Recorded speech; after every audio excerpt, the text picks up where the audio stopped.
Yo, who the hell is Frankie? Who the hell is Frankie? Who the hell is Frankie? Let me tell you about Frankie. This fool, Is he creeper, busting squats with Cholo Fit?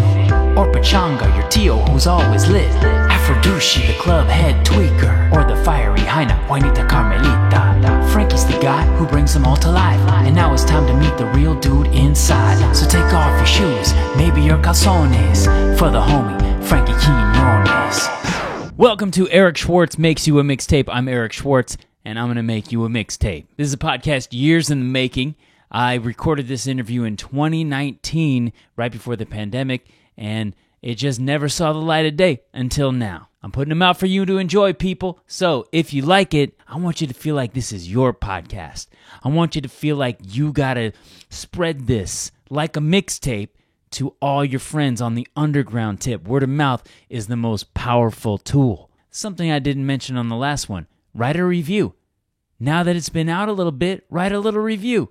That really helps because when people see the podcast, they go, oh, this has like 1,000 reviews. This is legit. Some other ways, follow me on social media. Instagram, TikTok, YouTube, Facebook, Twitter. I don't call it X because it's always Twitter to me. Come see me on tour. Go to ericschwartzlive.com. That's where I post all my tour dates. If you're not on my email list, what are you doing with your life? So what happens in this podcast is I interview my guest, and then that interview inspires me to create songs, and then I weave them in and out like a mixtape. This interview is with my friend Frankie Quinones. I've known him for years. I interviewed him in 2019, the summer of 2019, as I remember.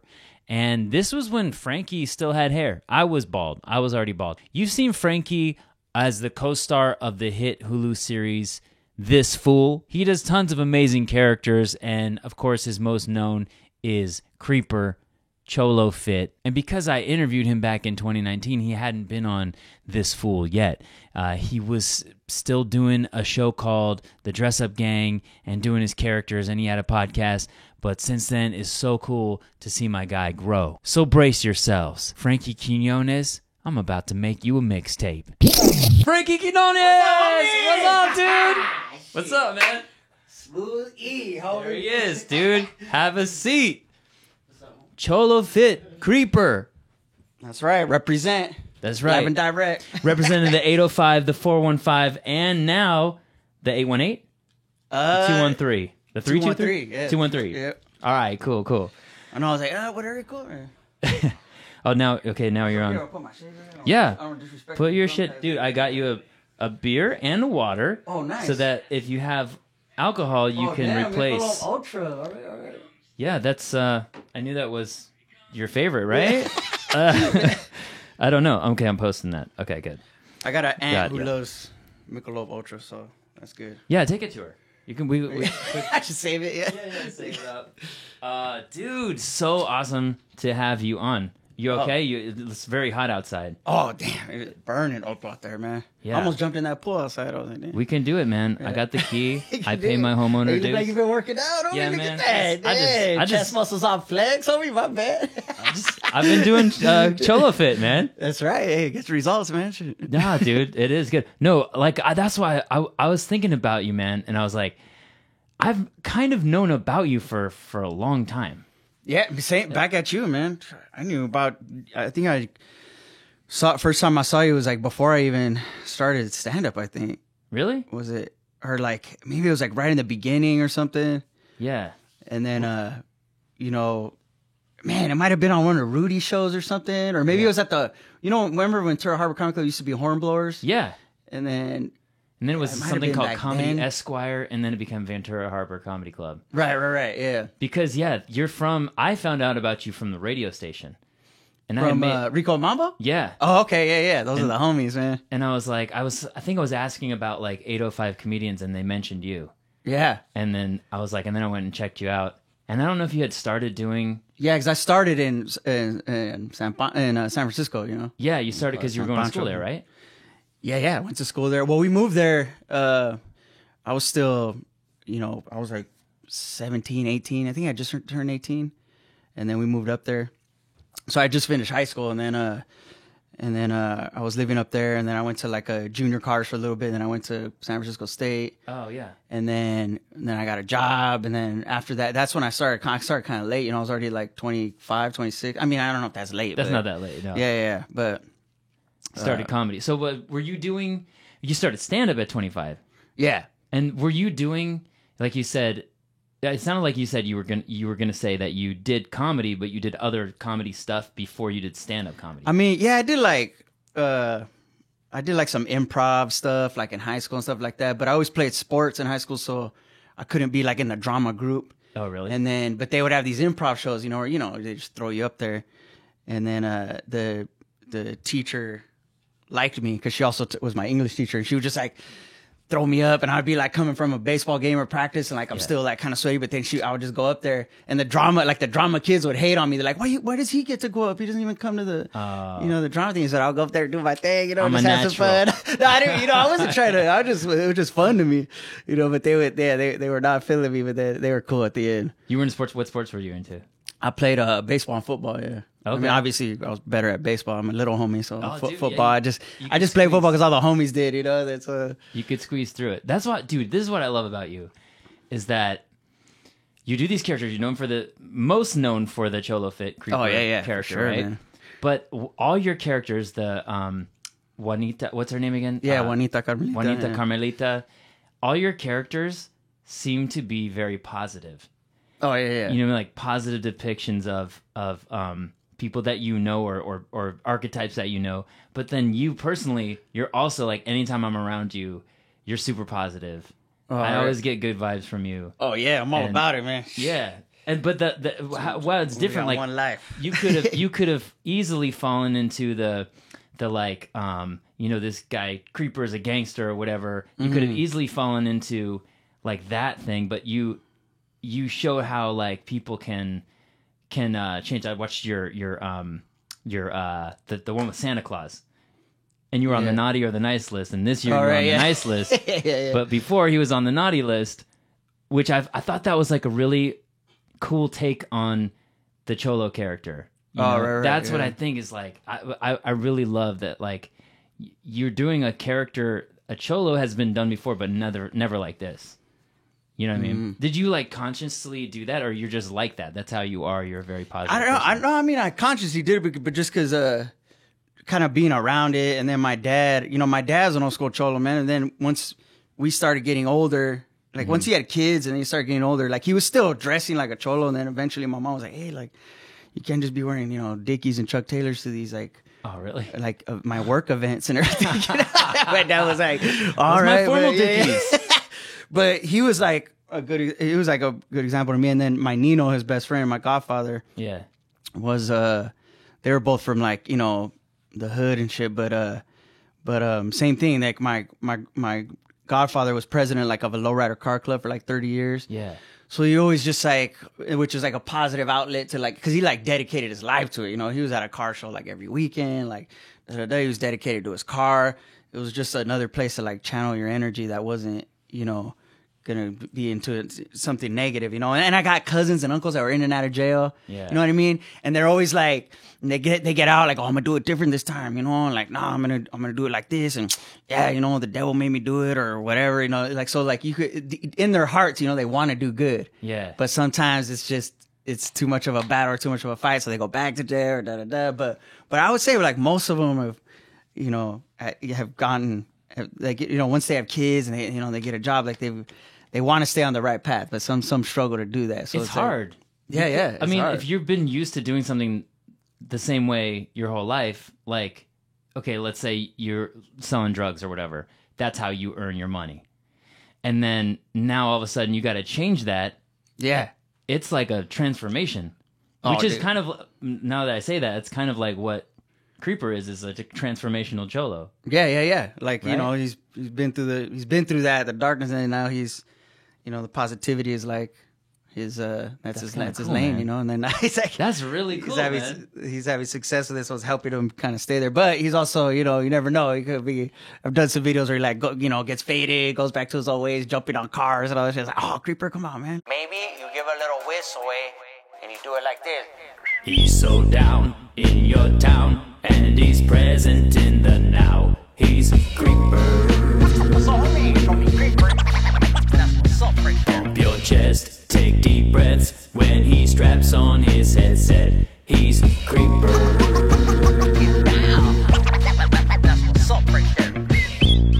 Cut off sweats and a beater, wheel spinning on his chrome one-seater. Buena onda, buena movida, cholo fit and he's known as creeper. Pantuflas straight from the drugstore, arms parallel to the floor, bouncing from the knees like a low-low. Creeper don't walk, nah, he flow. He's so clean and serene with that perfect cholo lean. He's a creeper. Don't even trip, homies. I was here, we're gonna come together. Don't even trip, homies. He's the man with the plan, and he also loves to ram. He's a creeper. Straight out the backyard, Oxnard Califas make you feel the burn in your triceratops. Positivity, the lesson that he teaches. Creeper, please lead us, cause you know we really need it. All day, every day. Pinkies raised when we're drinking that Creeper Cabernet. Take a sip, don't even trip.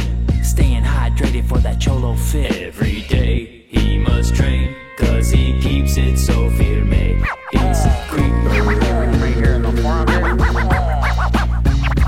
When there's strife, find the light and go on and live your life like a creeper. No matter where you're at, homie, you know that creeper loves you, eh? You gotta continue living your life. Before doing stand-up, did you do like characters? Was that like your thing? I like in my stand up I do like voices and kind of storytelling, like family stuff. So Yeah. they were already kind of building it in there in the stand up. And then when I was little too, I would do like just like characters and perform them in front of my family and stuff like that. Like my dad I got like a sprinkler head out of my dad's work truck, and I would just like use it as a mic, or I would just like put on whatever clothes at the house. But I think you know, the just doing the voices in the stand up, and eventually I was like, all right, I'm gonna start doing videos. Yeah. You know, and I did like the first Creeper video I did was probably like 9 years ago, but Really? you know, it was all right. It was like kind of a little bit like, you know, kind of similar to like a lot of other cholo comedy, I guess, you know, like he was like still like stabbing people and and I was like, Right.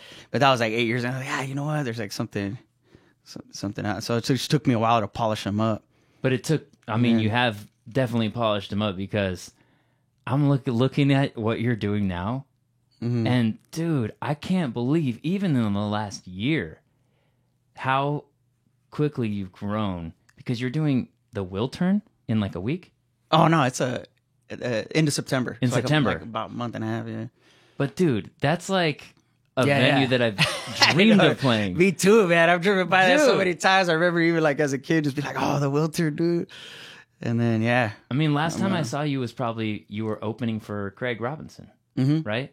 Yeah. And then oh, you was were that when we were in San Diego, right? Or was, was it San Diego? Oh, that's when, no, it was That was a Oxnard. different time. Oxnard. Oh yeah, that's Yeah. right. Yeah. Yeah. Rockstar. But before that, I did see you in San Diego. Yeah. But so like you were also headlining your own like one nights at the Improv, right? At the same time.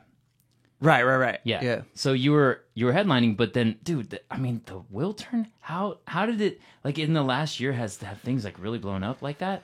Yeah, I mean, it's been over the last couple years, and then we were just like, I've been doing shows around LA and like Orange County and stuff like that, and then I've done LA shows obviously, but we were doing them at the the Improv here in LA, and they would sell out real quick, and then so it was like, all right, well, we do good in like other markets in Cali, and then LA was like, man, I want to bring it, because everybody in LA is like, when are you gonna do one in LA, fool? And I'm like, all right, yeah. So the Wilter was fortunate enough that they're giving me the opportunity to do it. So It's so crazy, man. It's how many seats is that? Like 1,700?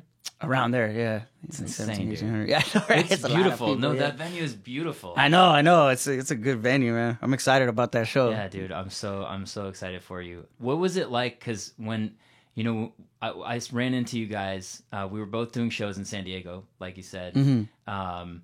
and it was you, Craig, and T-Rex. Yeah. The Three Musketeers. I mean, Yeah. how was that? You toured with them for what, like a year or so, a year or two? No, it's been 5 years now. 5 years you toured with them? Yeah. Man, I didn't Crazy. even know that. Yeah. I mean, we're not. We haven't been with Craig like every date that he has, but Right. you know, definitely, you know, up to, you know, I don't know, definitely a handful every year. You know. What was that like? I mean, what are like some, like, tell me like a crazy story that you guys Oh, had man. together. I mean, I don't know if I could say it. Oh, the I don't wanna second, the second craziest I don't story. want to put you guys- Craig Robinson's business out there. Man. Yeah. But, you you know, tell that's the homie, man. I We had crazy times. met, Craig is definitely like the homie. Like Craig Robinson from The Office, Hot Tub Time Machine, coming out in the new movie with Eddie Murphy. Yeah, Dolomite. the Oh my Dolomite God. Returns. Oh, I can't Craig- wait I for that, can't wait. man. I was like, I almost don't want that to be on Netflix because I want to go to a movie theater and watch that. I know, right? Yeah. They might put it in LA, like in some theaters. You Yeah. know, Netflix has been doing that lately, where they'll. I know. I was like, But, like- I want to share this experience with everybody out there. Right. You know? But Craig is definitely the homie. Like, the first time I met him, I was opening for him. It was probably like around 2000. And I was opening for him in Reading in some casino. It was like, Wow, man. we probably, Throwback, neither yeah. one of us got paid that much to do it.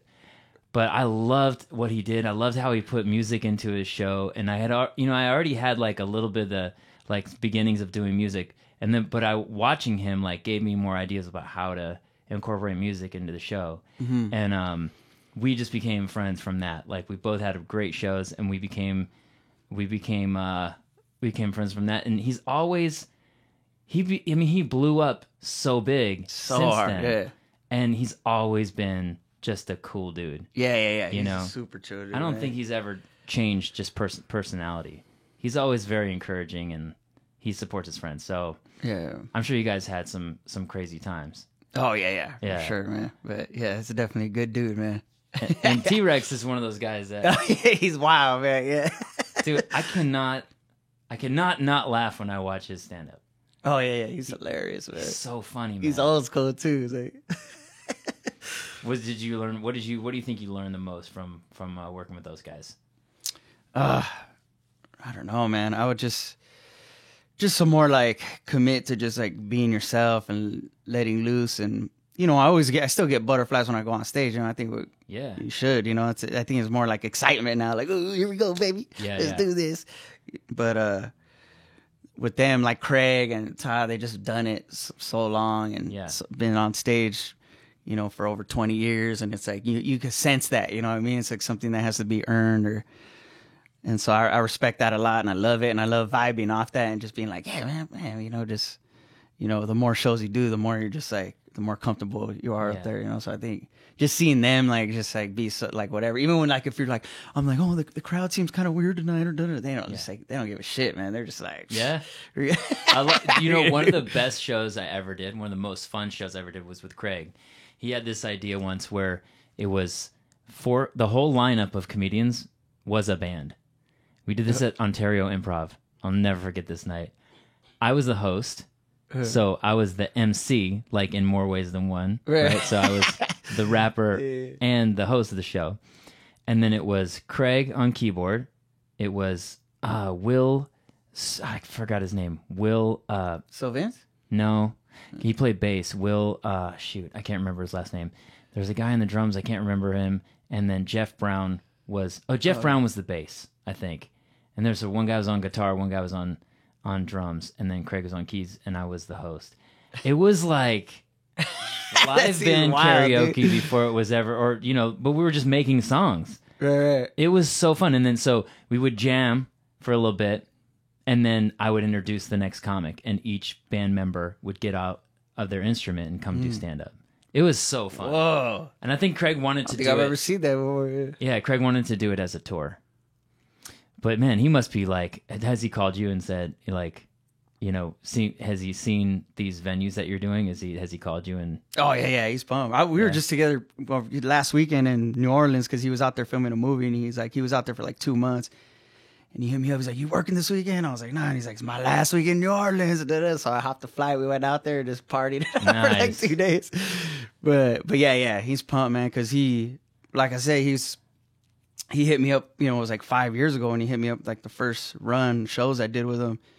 And so, you know, we've been homies since. And then so he's seen it all like happen, you know, because it was like, even like when I would get back off the road with him, I was, going back to bussing tables, or I was working at a hardware store. I was, doing Postmates and shit like that. While you were touring with him in between? Yeah. Really? Just in between, because Wow, man. his schedule is like touring ain't his main money. He's Right. he's a working actor, movie star, so it's like it's very like his schedule's kind of touring schedules all over the place. Like 1 day here, 3 dates here, then just like, and then all of a sudden you got a whole month off, and it's like, oh, all right, gotta go back to the real world. And No, I don't even imagine that. You know what I mean? Like, I would think that, I had no idea that you still were working like day jobs. in Oh, between. yeah. How does that, like, does that make you, when you do the day job, does that make you, like, work harder because you're like, I want to get out of this? Or does it make you like, okay, I'm humble? What does it do for you? yeah, it definitely kept me hungry, because I had like a 9 to 5 before, and I quit that because I was like starting to get gigs, and it was just like it was hard. It was just too hard to juggle, and then I had to make that decision. I was like, I want to go for this, man. I don't have kids and nothing like that. I was like, I just don't want to have any regrets, so I had to find jobs that could accommodate, like, just like, and then some restaurant jobs I would get fired from because I was requesting too many days off, because you would have busy months. You know how it goes. Like some months you're like stacked with shows, and then the next month you got no shows, and it's like, but restaurant jobs, you can go get another one like pretty quickly. Yeah. And then obviously like Postmates, or I couldn't Lyft drive because I had a DUI on my record. But, Oh, man. But I got, oh man, You can Postmate. They don't care if you're. They don't care if they're. I had to go get it expunged in order to do Postmates even. Yeah. Really? So I had to pay to get the Precious DUI cargo, somebody's expunged. dinner, you Yeah, know. yeah. Right? Can be getting a car crash with somebody's sandwich in the back. But A drunk Postmates driver. I really noticed, like, you, with your characters, especially like Creeper, you seem to know a lot about wellness oh right, and and like mind, body, spirit. Like, what's your background in that? Like, why do you choose that as your subject matter? I don't know. Like I try to like meditate and stuff like that, and because I get like I do like depression, anxiety, like a lot of us do. Yeah, no, I got that. But and so my anxiety and shit started getting pretty bad, and that I got like pills for it, but then I started like they became like a recreational thing. I started partying with them too much, and then so I was like, I gotta get off this shit. And so I was like, well, what can I do? And so I started just like meditating or reading like self-help books. And then like, I read this book called The Four Agreements, which is a pretty popular book. Dude. Yeah, that like That's changed my my whole way book. of thinking, you know what I mean? And I was just Yes. like, oh. So I read that like 3 times. I tried to like Me get too. it memorized. So it's just like anytime you battle something like that. And then I started reading all these other books, and then just kind of like, I still got my battles, man. I still, whatever, like, battle to take care of myself and stuff like that. But, I work out. I like almost feel like Creeper like forces me to work out too. Yeah. Because it's like, if I get out of shape, then if people are like, hey man, it's a cholo fit. Like, You you at can't be least- kind of a fitness instructor character like that, Right. You You at least got to be in Creeper shape. Yeah. You may not have to have like 8 abs, but Creeper shape. That's what you got to be. And I just noticed something I said. I said, that's my book. That's my jam. That's my book. Yeah, that's my book right Yo, there. that's my book, Four Agreements. Don't take anything personally. But see, I can never say them. The Four Agreements. Be impeccable by, with your word. Don't take Impeccable with- anything personally. always do your best. Yes, always do your best. And what's the fourth one? I can never. Oh man, I could never remember either. Hold on, be impeccable with your word. Don't take anything personally. Do your best. Dang, man. All right, yeah. so- I always forget. No, but Don Miguel Ruiz is the yeah, author. He's a G, man. Oh, dude. No, it's such an easy read. And I love that it's repetitive. I Yeah. kind of feel like I describe it as a brain massage. Yeah. It's like, oh, well, yeah, that's not my fault. Oh, don't assume anything. Oh yeah, right? don't assume. Yeah, anything. don't There you assume go. anything. That's like the thing that saves me the most. Like when I begin, like, because I'll let like a thought that I created in my head, Like a thought, like a like thought. a negative, like Okay, I was on some trying to negative do the shit, way like in a let thought. it eat me up. Yeah, like a thought and a thought. Like a you thought know? way? You know when a thought A comes way? in, and then but it's like I'll just let it eat me. You know what I mean? And then Yeah. I'm like, this and that, and then I'm like, man, fuck that. And I'm gonna just do this, and then it's like. and you are just all over the place. And then Yeah. you just had to like, I catch myself, hey, what the fuck, homie, chill out, like, Yeah. check it out, just take a breath. You're alive right now, live in this moment. And then, but when I'm writing when I'm writing something or working on something creative that I'm pumped on, that's when I'm just like, or obviously when we're on stage, it's just everything's like all good up there. Latino culture obviously plays a big part in your work. Like, how do you think, like, just recently now, I feel like Hollywood has become way more open to that. Right. How's that affected you? Yeah, man. I mean, I feel like we're in a good place right now, but we still got a lot to fight for, There's still a small percentage of us that are on, TV and stuff like that. I think it's still like under 5% or something, but and it's also just like, it was tough, especially when it was like finally it got to a point when Hollywood was like, oh, all right, we need some more Latino, stuff. And then so them figuring out like how different we all are from each other. Even myself, I had to learn that. Like I never traveled much, as a kid or nothing like that. I just was here or, in California. And then so, traveling to like different parts of the country where there's all different types there's all kind of different types of Latinos here in LA too, but mostly we're Mexicans or Chicanos, and then, Right. but there's a little bit of everything. You go to like, you go to like Florida or that. You've been to Florida a ton of times, and so you start seeing the differences between, Venezuelans and Dominicanos and Boricuas and Cubanos, Cubanos, like, they're so different from each other, Yeah. but we're all Latino, Right.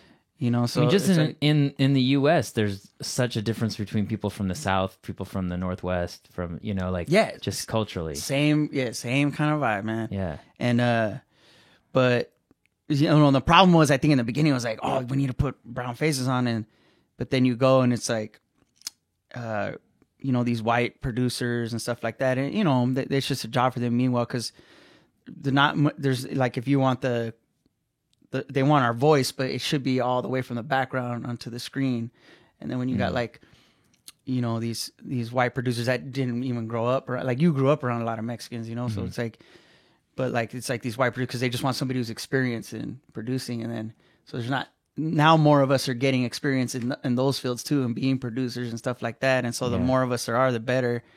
And then, so, I think they'll be more willing to hire us once we get that experience under our belt, rather than just like, all right, just put the brown faces on TV. It doesn't matter who's writing it or da-da-da. And like, You know what I always thought is that there's a lack of is in the Latino comedy scene is there needs to be a movie that's like an ensemble, right? So like we mentioned the Dolomite movie that Eddie Murphy. So Eddie Murphy put Mike Epps on it. He put Craig Robinson on it, and a bunch of black actors that are like, well known. And it's like, wow, I want to see all these guys. These are all my favorite guys. I think there needs to be like a Latino version of that.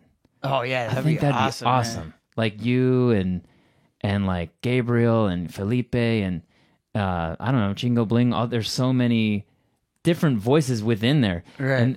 And people might not get along or whatever. But I feel like if they can squash that, or find a group that does get along, that a lot of people want to see. And I think that people like you coming up in the game, it just makes that more and more possible, because now there's more people to choose from, and there's more, there's more people that are getting stronger and getting more popular that can command an audience and that are really talented and can make something really great. I'm like, I want that to happen so bad. Right, I'm like, oh, I want to write something like that, or sometimes for me, I'm like, I would never claim to be Mexican by blood. I just, Right. You've it's kind always of been around it though. it's part of me, because my stepdad, he's, we I last remember time, the first time I saw you do stand up. Yeah. That I think it was a Latino show or something, and then Yeah. you had all those jokes. And Yeah. you did the thing, and I was like, "What this fool?" Like, I was like, "He knows what's up." well, I mean, like, dude, I even talked to my stepdad last time. I keep saying stepdad, but this is what he told me.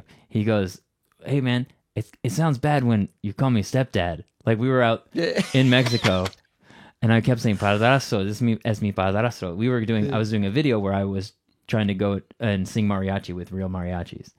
And yeah, it's not out yet, and he was like, hey, it sounds bad when you say padrastro because it sounds like we're not together. And in his own way, he was like criticizing me, but in his own way, he was like, you know what? You can call me dad. He said, just call me your dad. I was like, After all these years, I've waited so many years for you to say that. But yeah, I mean, what's your family like? Are your parents married? I know you said Yeah. your dad is a reformed cholo. They're still married, man. Yeah. Yeah? They just celebrated their 40th anniversary. Your dad is a landscape? Is that what it? A carpenter, Carpenter. yeah. Oh, because you said Yeah. you were singing into a sprinkler head, so I thought maybe landscape. But- Yeah, well, he kind of did a little bit of everything, but he was mostly a carpenter. Okay. And then, and then Oh, we Jesus. would sell plants. I would sell plants with them at the swap meet on weekends. Dude. Yeah.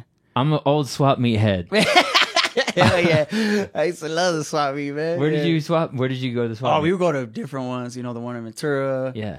And then the one in they used to have one at, I don't know if they still do, at was it the college, at Oxnard College, and then we would go to like Simi Valley even. They had a big one out Yeah, that was at the Simi Valley drive-through. Yeah. Drive-in. Drive-in, yeah. Okay, so here's my swap meet. My dad used to sell clothing, ladies' clothing, and he had a truck that he would go around to office buildings within Ventura County.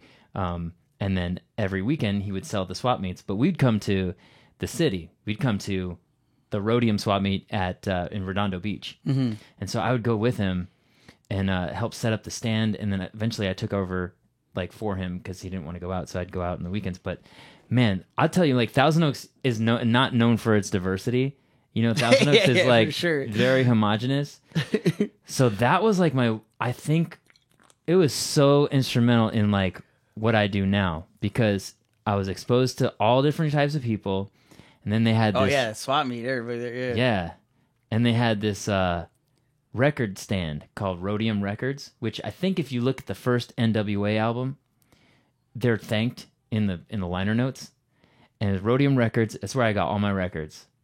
Was Rhodium Records, and like I would spend all the money I'd make with my dad, and I was DJing, so I would take the records from the city, because back then there was no internet, right? So there's no other way to get the music than to have the physical copy.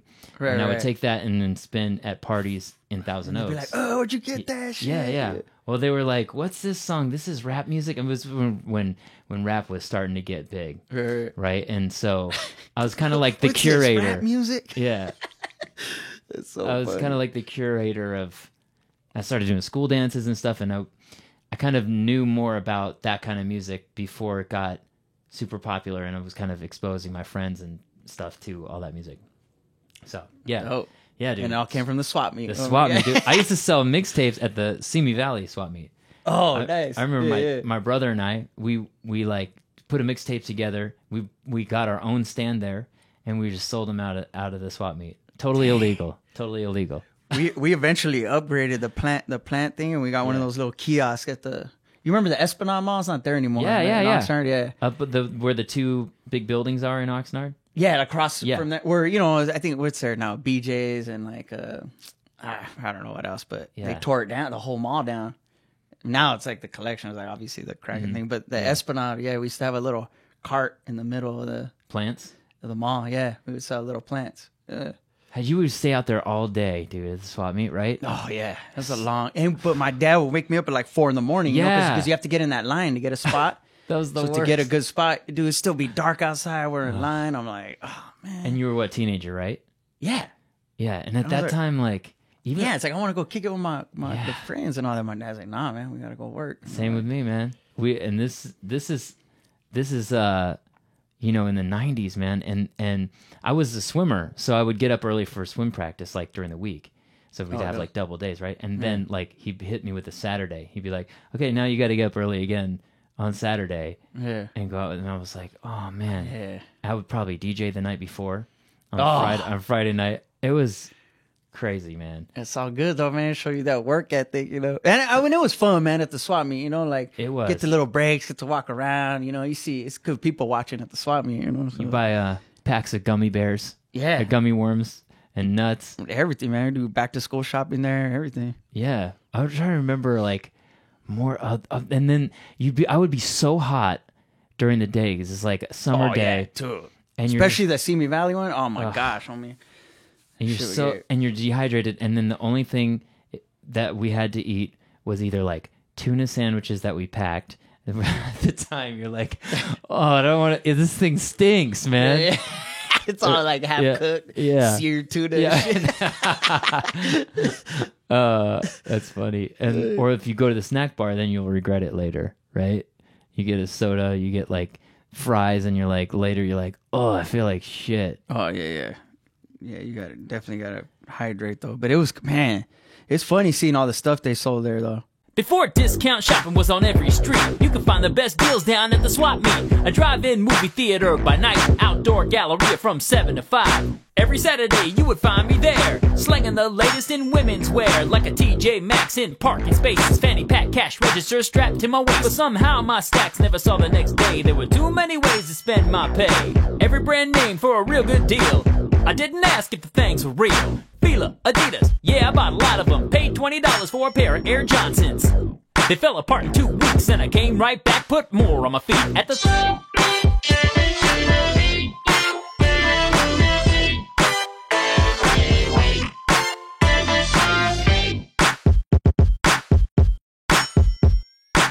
Swap meet, I told you, son. My swap meet was the Rodeon. Dr. Dre and Tony A with the bomb mixtapes. The place gave birth to NWA. The swap meet, it's a vibe. Where I first saw the ShamWow guy. You could buy a gold chain off a big old spool and cop a boombox size of a small school. Custom airbrush t-shirt on your back. Stitch your rap name on the side of your hat while eating gummy worms in the Sour Patch. Pistachio shells made the asphalt crack. Sun so harsh under plastic tarps. Only thing that's hotter was those steel bars that they were clipped to. Grease from the snack bar made me equally hungry and about to barf.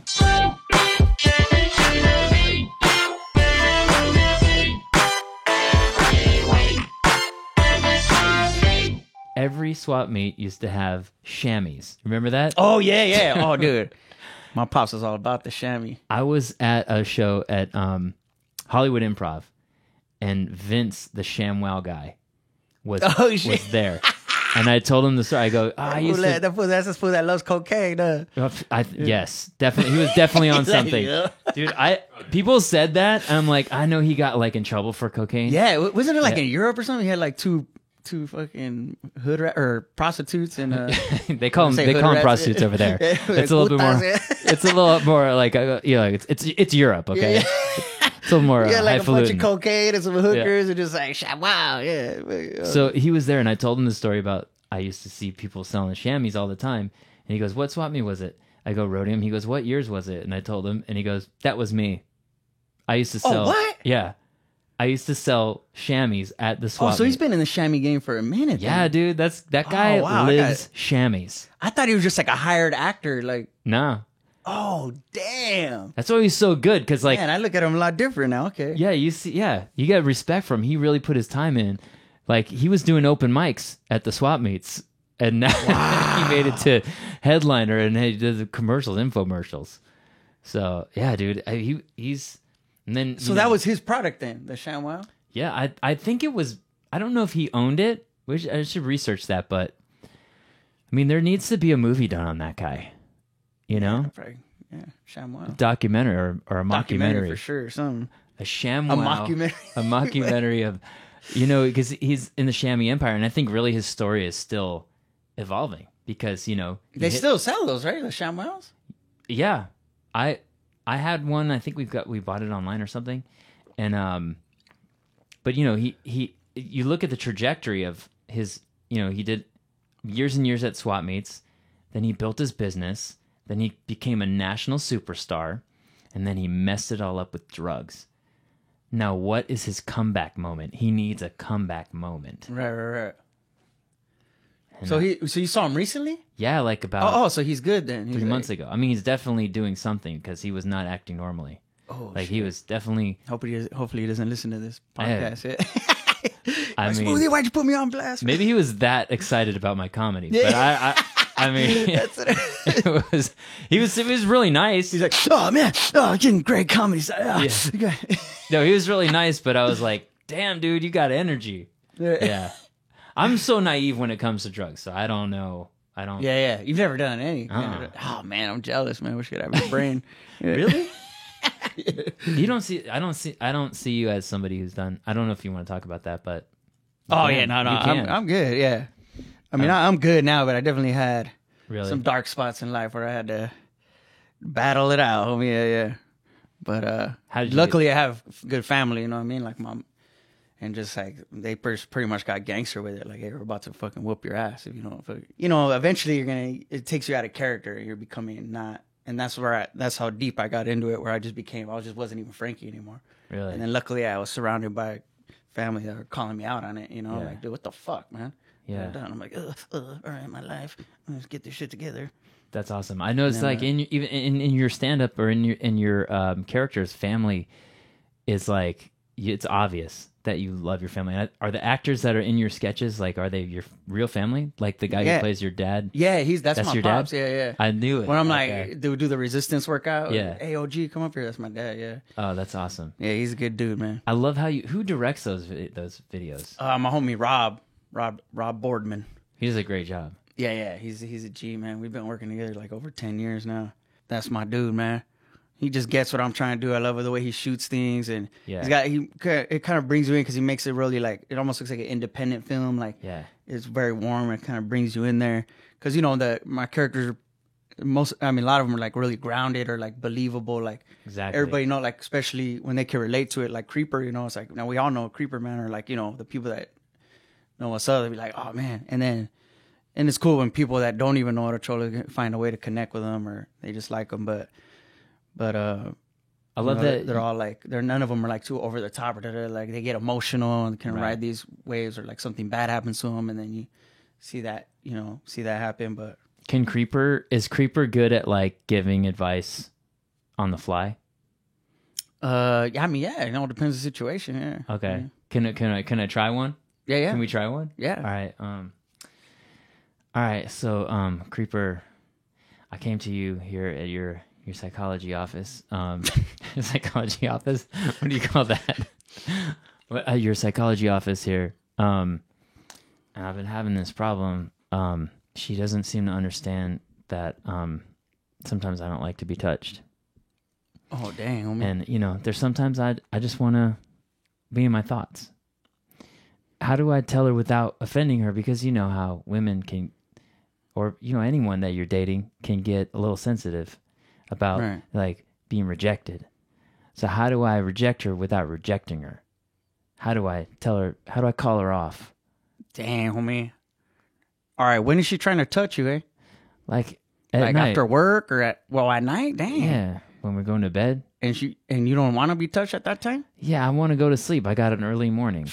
Well, dang, homie. First of all, hey, like, I know you got problems because you're right here at my psychology center, but I'm going to tell you this, if you don't touch her and step up and just ram her when she wants to get rammed, then she's going to find somewhere else to get rammed, And so you got to be careful with that, And I think it's more deeper than that. I think it's more deeper than you want to be touched. Maybe deep down you don't love her, homie, and you don't want to be in bed with her like that. Otherwise, you would be like, hey, mija, yeah, touch me all over, and I'm going to touch you back. And then, you consensually ram and have a good time, and then go live your life. But if you don't let her, if she wants to get rammed, homie, you got to handle it. Like, you got to step up. Whether you got to take a Spanish fly pill or whatever, they get them at 7-Eleven, They got it right there at the counter. And that will make you, like, more sexually aroused or whatever at that time. So go to 7-Eleven, get a Spanish fly pill, and then when she touches you, you take off the covers and show her that you're ready to party, homie. Dude, I felt that, man. It was so from the heart. You used your heart and your brain at the same time. I love that, dude. That was dope, man. Thank you. I mean, of course, that was really good, man. Seriously? That was actually true. No, see, it was true, but the way you said it was hilarious. That was awesome, man. Yeah. What size shoe you wear, man? Oh, huge. 13. Damn, On these, but I'm normally 12. I wonder why your lady wants to touch you. Dude, Probably you packing got some the- heat, homie. I know. Well, it doesn't translate. I know. I know. Yeah, You got what big size ass are you? feet. What size shoe are you? I'm little homie size. I'm like 8.5. Dude, how do you have is that the Chichen Itza socks? Yeah, or these are. Yeah. It is that like design, but I forget the name of the company. Dude, that's So wait. Where's my Chichen Itza? crap. I have a Chichen Itza in here. Oh, you do? Yeah. Where's my Chichen Itza? Where's my Chichen Itza? Where's my Chichen Itza? Where is it? I have it. I had it right now. Where's my Chichen Itza? Where's my Chichen Itza? Got it. Chichen Itza. Oh, yeah. I Burr, burr, told burr. Chichen Itza, topping you like a pizza. Let me see this one. Oh, this is a nice one, man. Yeah, it's from Chichen Itza. Oh, They this sell is it there, legit. the gift shop. Yep, sure Yeah, is. yeah, it's made from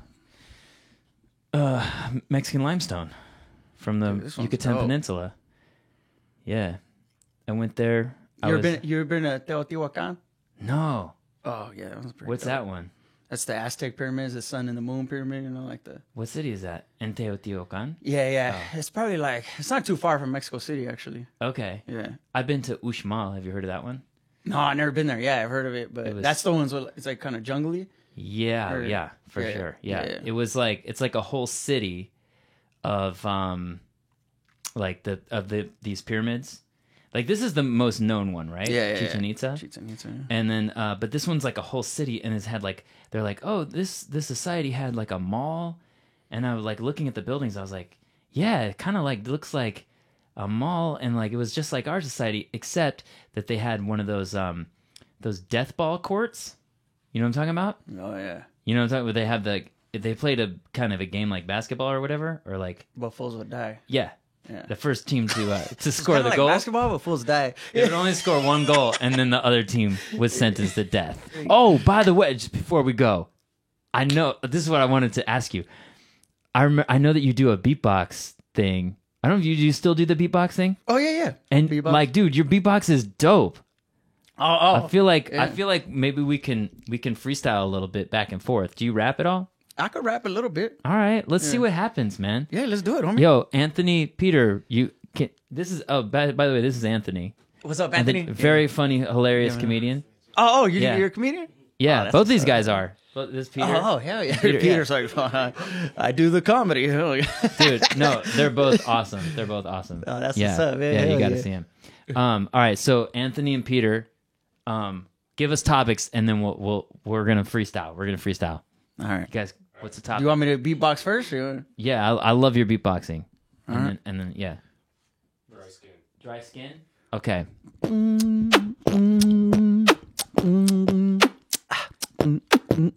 Hey. Oh. I got a problem that's recurring with my kin. It's a problem called dry skin. I don't have enough lotion that I put on. It's like drier, not like the ocean. Opposite. I gotta get a little coconut oil, make it sit on my skin for a little bit, and then wipe it off. Hopefully it's not dry no more. We gotta have open pores for the dry skin. Dry skin, get away from me. You're making me itch. I can see the word dry when I scratch it in my thigh. Dry skin, bye. Get out of my hair, get out of my face, get out of my lips. I need a taste of some chapstick. Yeah, that's the rap shit that we doing with my man Frankie Quinones with the tilde over the first N. Dry skin, never again. Oh, there we go. All right, what's another topic? Anthony, give us a topic. Consensual ramming. Consensual ramming. Oh, shit. Consensual ramming. Consensual ramming. I'll give you a little slow jam. Oh. Yeah, baby, I wanna feel the best of you. I wanna ram you if it's consensual. Cause no more of that whack shit. No more just forcibly aggressing yourself on fools. Let's follow the rules. Let's keep it cool. Now I'ma sit down and ride me while I sit on this stool. Damn, I'm talking so nasty. But that's cause we're talking about consensual ramming. Yeah, I like different positions. Oh man, things that I be wishing more because right now I'm getting lonely. Fools try to step, but they see that I'm acting so crazy when I talk about this. Hey man, What's up with this rapping? I don't know. I'm trying to talk about consensual ramming. You know, when you meet somebody at the bar, they look good from afar. Then you're like, come to my pad and I got an old school Atari. Now let's get silly so we can touch each other on some consensual ramming. Sorry, that was kind of whack. Yeah. Ramming, dude. No, that's good. That was very If respectful. I was getting too personal, I was like, oh man, I'm talking about my sexual life right now. Yeah. No, dude, I love it, man. Your beatbox is really good, dude. Thanks, man. Yeah, I like it. All right, cool, man. Thank you so much for being on the podcast. All right. No, we got it. Frankie, the man, the myth, the mensch. Ramming is the best with mutual consent. From the swap meet to the stage to the screen, Frankie Quinones always steals the scene. If you know yourself, you won't ever be phony. Read your self-help books, be a spiritual homie. Yeah, we did the damn thing. You don't have to thank me, but now you